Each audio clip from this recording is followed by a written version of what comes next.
میرے بھائی کے بزرگوں یہ ارشادات رسول اللہ صلی اللہ علیہ وسلم کے ہمیں سے آپ سے.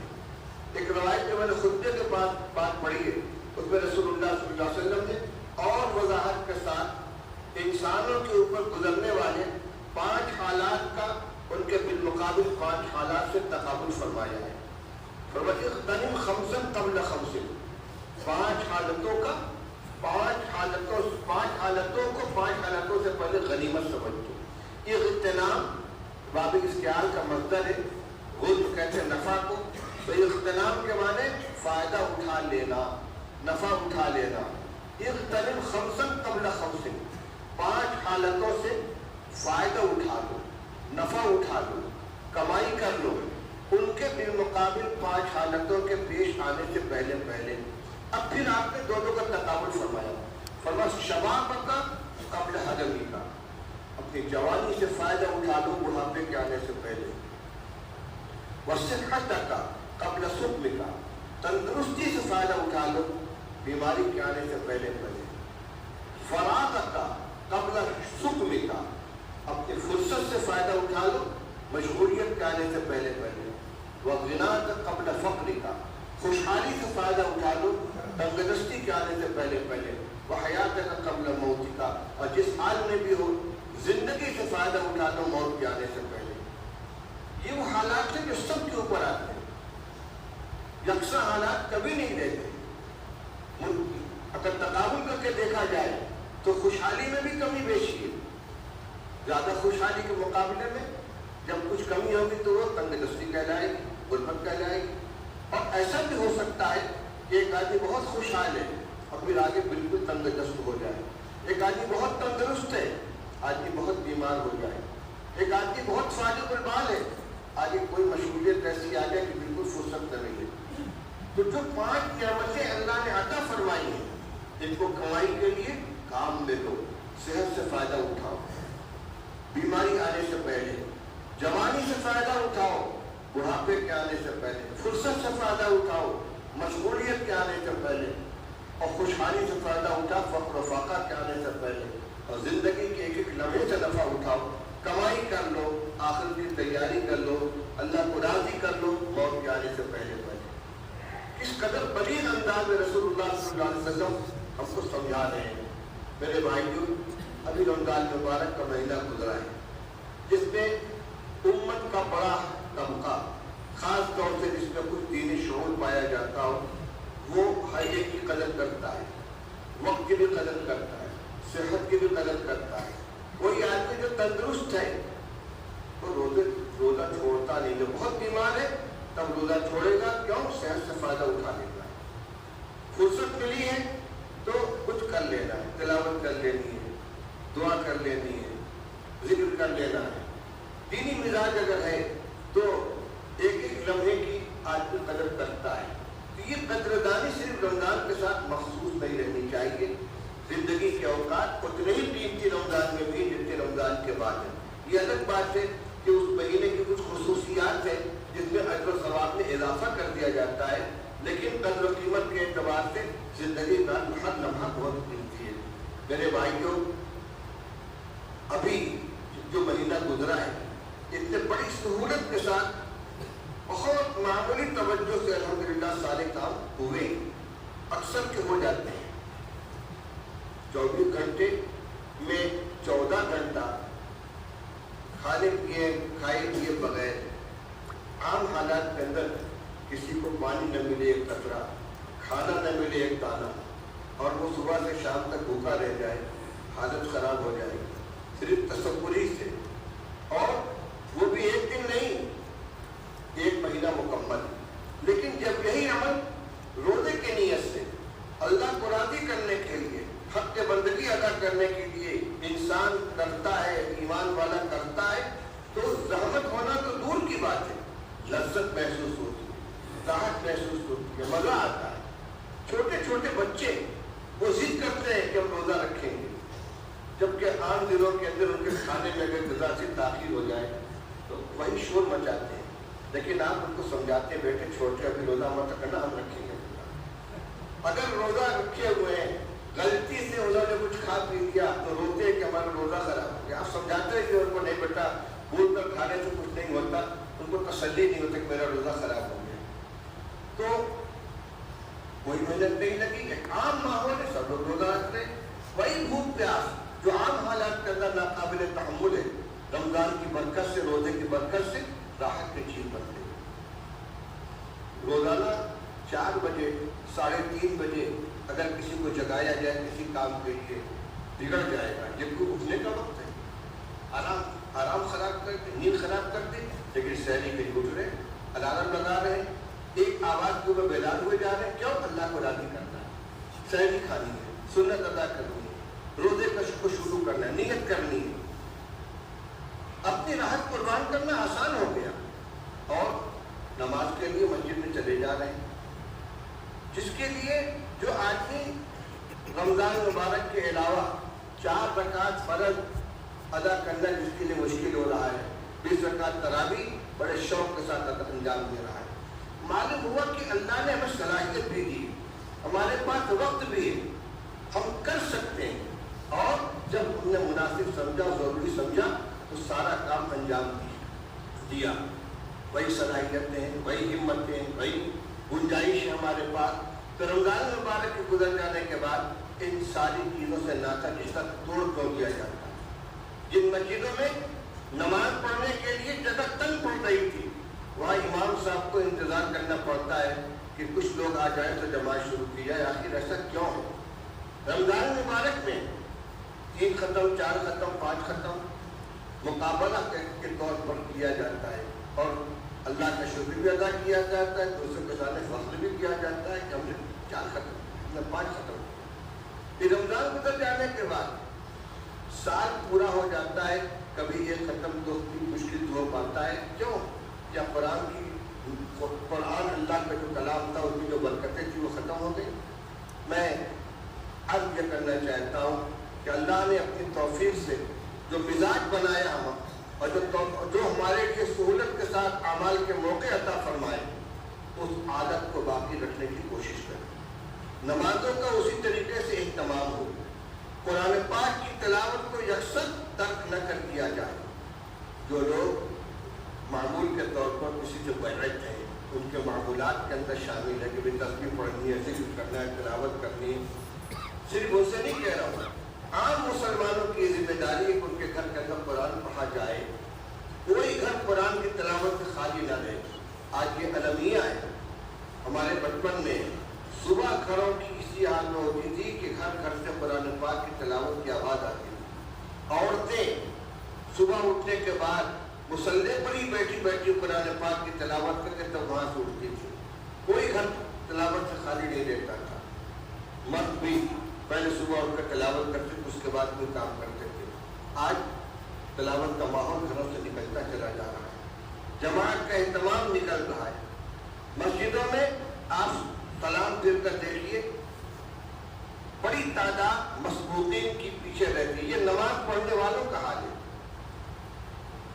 کہ نمازیوں میں ابتدا سے نماز میں شامل ہونے والوں کے مقابلے میں کہیں برابر کہیں کچھ کم مسبوق کی تعداد رہتی ہے 5 نماز کے اندر. یہ جو بے توجہی آ رہی ہے نماز کی طرف سے، تلاوت کی طرف سے اور دعاؤں کی طرف سے، یہ بڑی بربادی کا سامان ہے. قرآن اللہ کی وہ نعمت ہے. جس گھر کے اندر قرآن پڑھا جاتا ہے، روایت سے معلوم ہوتا ہے کہ فرشتے آتے ہیں سننے کے لیے. حضرت اسید بن حضیر رضی اللہ تعالیٰ عنہ صحابی ہیں، بخاری شریف کی روایت ہے. ایک دن تہجد کی نماز میں وہ تلاوت کر رہے تھے. ان کا گھوڑا بغل میں بندھا ہوا تھا اور ان کا بچہ یحییٰ اس کے قریب لیٹا تھا. نماز کے دوران گھوڑا بھٹکنے لگا، اچھلنے لگا. انہوں نے اور ان کو لگا کہ اوپر سے کوئی روشنی سی آ رہی ہے جس کی وجہ سے گھوڑا بھٹک رہا تھا. انہوں نے تلاوت بند کر دی، گھوڑا پرسکون ہو گیا. پھر تلاوت شروع کی، پھر گھوڑا اسی طرح اچھلنے لگا. انہوں نے تلاوت موقوف کر دی، پھر وہی سکون ہو گیا. تیسری دفعہ انہوں نے جلدی سے نماز ختم کی. باہر نکل کر دیکھا کہ ایک سائبان سطح جس سے بہت سے چراغ چل رہے تھے وہ دھیرے دھیرے دھیرے دھیرے اوپر جا رہا. انہوں نے صبح کو آ کر رسول اللہ صلی اللہ علیہ وسلم سے واقعہ بیان کیا. آپ نے فرمایا کہ وہ فرشتے تھے جو قرآن سننے کے لیے آئے. اسی طرح کا ایک واقعہ ایک اور صحابی کا ہے. وہاں آپ نے فرمایا تلک سکینۃ تنزلت بالقرآن، وہ سکینت تھی جو قرآن کے لیے نازل ہوئی۔ صحابہ نے اپنی آنکھوں سے دیکھا ہے، اور حضور نے حضرت زید بن حضیر رضی اللہ عنہ سے فرمایا اقرأ یا ابن حذیر، پڑھتے رہتے تو پڑھتے رہتے۔ کیونکہ یا رسول اللہ میرا بچہ بغل میں سویا ہوا تھا، مجھے اندیشہ ہوا کہیں گھوڑا اس کو ڈاؤن نہ ڈالے، اس لیے میں نے قرأت بند کر دی۔ آپ نے فرمایا کہ تم اگر صبح تک پڑھتے رہتے تو مدینہ کے لوگ اس بادل کو، اس صاحبان کو اپنی آنکھوں سے دیکھتے۔ وہی قرآن ہے، وہی فرشتے ہیں۔ ہم قرآن پڑھیں گے ہمارے گھر میں برکت آئے گی، رحمت نازل ہوگی۔ آج گھروں میں کیا ہے؟ لڑائی ہو رہی ہے، ساس بہو میں لڑائی ہے، بھائی بہن میں لڑائی ہے، ماں باپ اور اولاد کے درمیان اختلاف ہے، دلوں کے اندر دوریاں پیدا ہو رہی ہیں۔ کیوں؟ آج گانا بج رہا ہے، موبائل دیکھا جا رہا ہے، فلمیں دیکھی جا رہی ہیں، اختلافات پیدا ہو رہے ہیں، اور جو اللہ کی رحمت لانے والی جو چیزیں تھیں اس سے ہم نے ناطہ توڑ رکھا ہے۔ اس لیے میں کوئی نیا کام کرنے کے لیے نہیں کہہ رہا ہوں، جو کام ایک مہینے تک آپ کرتے رہیں کم سے کم انہیں کو باقی رکھنے کی کوشش کریں۔ 5 وقت کی نماز کا اہتمام کریں، مرد حضرات مسجد میں، عورتیں گھروں کے اندر پڑھیں۔ قرآن پاک کی تلاوت کی وہ مقدار نہ صحیح، لیکن اس کا التزام کر لیں، عہد کر لیں کہ کوئی دن ہمارے تلاوت سے خالی نہیں ہوگا۔ پھر خاص صورتوں کی فضیلتیں ہیں، سورہ یاسین ہے، سورہ تبارک الذی ہے، سورہ الف لام میم سجدہ ہے، سورہ واقعہ ہے، سورہ کہف ہے۔ حضور صلی اللہ علیہ وسلم نے فرمایا کہ جو شخص جمعہ کے دن سورہ کہف پڑھ لیتا ہے اگلے جمعہ تک اس کے لیے ایک نور رہتا ہے، نورانیت رہتی ہے، اس کے گھر میں نورانیت رہے گی، اس کے اندر نورانیت آئے گی۔ جس گھر میں سورہ واقعہ کی تلاوت کی جائے گی اس گھر میں فاقہ نہیں ہوگا۔ اسی طرح سورہ بقرہ ہے، سورہ یاسین، اس سب کی خاص کر فضیلت رسول اللہ صلی اللہ علیہ وسلم نے بیان فرمائی۔ یہ ساری دولت ہمارے گھر میں موجود ہے، اب یہ نہیں کریں گے، جائیں گے کسی مولوی صاحب کے پاس، کوئی تعبیر دے دیجیے، پانی دم کر دیجیے۔ ارے اللہ کے بندو، تمہارے گھر میں اللہ کی نعمت موجود ہے، کیوں نہیں پڑھتے، کیوں نہیں تلاوت کرتے، کیوں نہیں قرآن کی آواز کو گھر میں بلند کرتے، کیوں نہیں نماز کا اہتمام کرتے؟ حضور صلی اللہ علیہ وسلم نے فرمایا اجعلوا فی بیوتکم من الصلاۃ ولا تتخذوها قبورا، اپنے گھروں میں کچھ نماز پڑھا کرو، گھر کو قبرستان مت بناؤ۔ فرض نماز باجماعت مسجد میں ادا کرنی ہے، لیکن اگر نماز کے چھوٹ جانے کا اندیشہ نہ ہو تو نماز کے پہلے کی بھی سنت ہے، نماز کے بعد کی بھی سنت ہے، گھروں میں ادا کرنی چاہیے، گھر میں نماز پڑھی جائے، گھر کو نماز سے آباد کیا جائے۔ آج یہ ساری چیزیں ہمارے گھروں سے نکل رہی ہیں۔ اس لیے میرے بھائیوں، میں نے آپ کے سامنے رسول اللہ صلی اللہ علیہ وسلم کی کئی احادیث کی روشنی میں یہی عرض کرنے کی کوشش کی ہے کہ جو اللہ تعالیٰ نے ہمیں مواقع عطا فرمائے ہیں، صحت ہے، تندرستی ہے، فرصت ہے، خوشحالی ہے، جوانی ہے، ان سب سے فائدہ اٹھا۔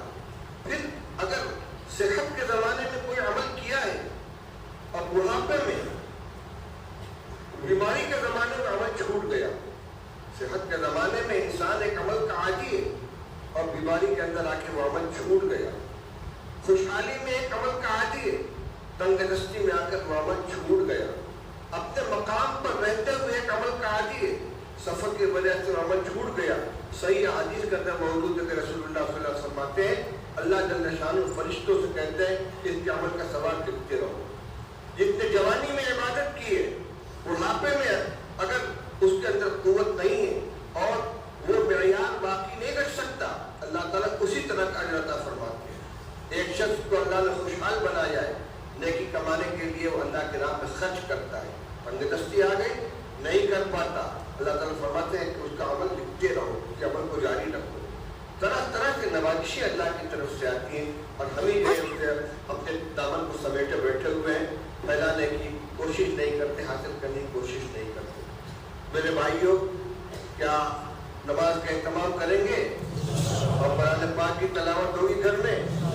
اپنی بھی خبر لیں، گھر کے اندر بھی ماحول بنائیں، بچوں کو قرآن پاک پڑھائیں۔ آج کل خوشحال لوگ اپنے بچوں کو انگلش میڈیم اسکولوں میں داخل کر دیتے ہیں۔ اگر اپنے مسلم مینجمنٹ کا اسکول ہے جہاں دینیات کا بھی نصاب شامل ہے، قرآن پاک بھی پڑھایا جاتا ہے، دینیات بھی پڑھائی جاتی ہے، کوئی حرج کی بات نہیں ہے، لیکن خالص انگلش میڈیم اسکول میں اگر بچوں کو شروع سے داخل کر دیا گیا، ان کو قرآن نہیں پڑھایا گیا، ان کو کلمہ نہیں سکھایا گیا، ان کو نماز نہیں سکھائی گئی، اور الگ سے بھی ان کے دینی تعلیم کا کوئی نظام نہیں قائم کیا گیا تو آگے ان کے ایمان کی حفاظت کی کوئی گارنٹی نہیں ہے۔ آج کتنی بچیاں غیروں کے ساتھ جا رہی ہیں، کتنے نوجوان ایمان چھوڑ کر ایکس مسلم کی فہرست میں شامل ہو رہے ہیں۔ کیوں؟ اس لیے کہ ان کو دین کی تعلیم نہیں دی گئی، دین کی ان کے نزدیک کوئی اہمیت نہیں ہے۔ اس لیے اپنے بچوں کی دینی تعلیم کا بھی خیال رکھیں، اس کا اہتمام کریں، مکاتب کے اندر بچوں کو پڑھائیں، بنیادی دینی تعلیم ہر ایک کو دلانا ضروری ہے، اور گھر کا ماحول ایسا بنائیں کہ بچہ گھر میں رہ کر بھی دین سیکھے۔ سب سے بڑی تعلیم گاہ ماں کی گود ہوتی ہے۔ گھر میں جیسا ماحول ہوگا بچہ اسی طرح کا مزاج بنائے، اسی طرح سیکھے گا۔ مدرسے اسکول میں تو تھوڑی دیر کے لیے جاتا ہے، باقی اس کا سارا وقت گھر پہ گزرتا ہے۔ تو بچوں کی تربیت کے لیے، اگلی نسل کی ایمان کی حفاظت کے لیے بھی اپنے اعمال اور اپنے اخلاق کو، اپنے عبادات کو معمول کے مطابق کرتے رہنا چاہیے، کو ٹھیک ٹھاک رکھنا چاہیے تاکہ ہماری نسل کا بھی ایمان سلامت رہے۔